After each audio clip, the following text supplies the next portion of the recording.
Hi everyone, welcome back to the Spanish Spot. Today we're going to learn one of the most important verbs in Spanish, the verb ser, which means to be. What is verb to be ser?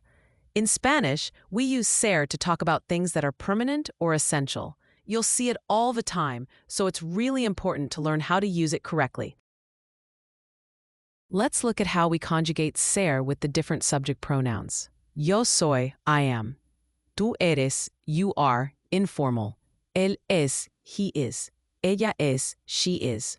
Usted es, you are, formal. Nosotros, nosotras, somos, we are.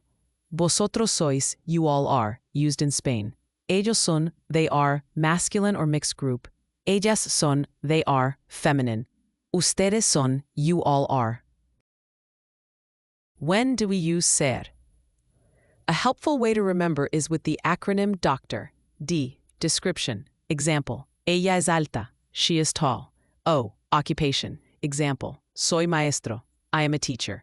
C. Characteristic. Example. Ellos son simpáticos. They are nice. T. Time and date. Example. Hoy es jueves. Today is Thursday. O. Origin. Example. Somos de Texas. We are from Texas. R. Relationship. Example, él es mi amigo, he is my friend. So remember, ser is used for things that describe who we are, where we're from, and permanent qualities. Keep in mind the DOCTOR acronym, and you'll never forget when to use ser.